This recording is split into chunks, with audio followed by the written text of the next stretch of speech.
Mariing tinututulan ng ilang grupo ang pagbawas ng taripa sa mga imported na bigas, karne at iba pang produkto. Lubha raw kasi maapektuhan ang lokal na industriya. May unang balita si Mav Gonzalez. Good morning po sa kanila lahat. Nanawagan ng ilang samahang pang-agrikultura na magbitiw na sa pwesto si NEDA Secretary Arsenio Balisacan dahil makakasira raw sa lokal na industriya ang inaprubahan niyang pagbaba ng taripa sa bigas, mais, karning baboy at manok. Wala na sa tamang pag-iisip si Secretary Balisacan. Magpahinga na lang siguro muna siya. Kasi talagang grabe ng pananaksak sa amin sa likod. The farmers is the backbone of the economy. Backbone ng osteoporosis dahil sa kahirapan sa dami ng utang ni farmer. Humihingi sila ng face-to-face meeting kay Pangulong Bongbong Marcos. Hindi raw kasi sila kinonsulta ng NEDA at hindi ito dumaan sa Tariff Commission. Kaya sakaling pirmahan ito ng Pangulo, kukwestiyonin at maghahain daw sila ng temporary restraining order laban dito.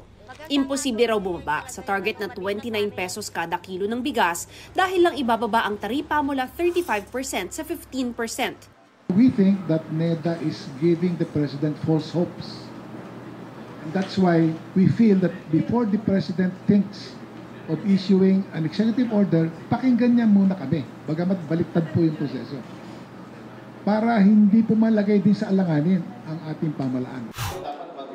Ayon sa grupong Sinag o Samahang Industriya ng Agrikultura, kakailanganin pa rin ng subsidiya mula sa gobyerno para maabot ang 29 pesos kada kilo na bigas. Ibig sabihin, kailangan ng 21 pesos na subsidy para gawing 29 pesos kada kilo ng bigas. Katumbas ito ng nasa 22 billion pesos kada buwan na gagastusin ng gobyerno. Bababa rin daw ang presyo ng palay para makasabay sa imported at tinatayang nasa 86 billion pesos ang mawawalang kita sa mga lokal na magsasaka. Sagot ng gobyerno, bibilihin naman ng NFA ang produksyon ng local farmers. Pero giit ng grupo, nasa 5% lang ang kayang bilhin ng NFA. Kaya paano na kapag umani na sa Oktubre ang mga magsasaka? Paano yung remaining?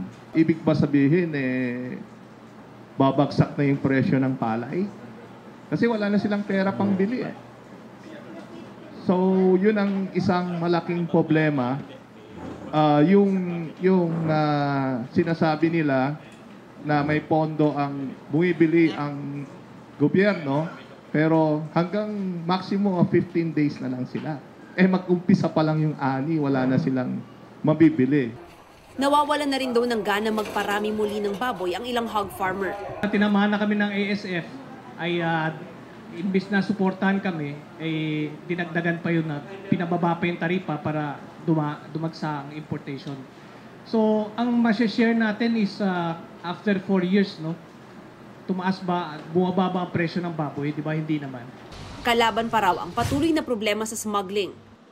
Hindi lang daw magsasaka ang apektado. Nasa 65 billion pesos din daw kasi kada taon ang mawawalang kita sa Bureau of Customs sa mga produktong bababaan ang taripa.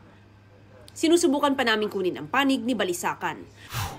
Ito ang unang balita. Mav Gonzalez para sa GMA Integrated News. Mga kapuso, para una ka sa mga balita, mag-subscribe sa GMA Integrated News sa YouTube. Sa mga kapuso abroad, subaybayan niyo po kami sa GMA Pinoy TV at sa www.gmanews.tv.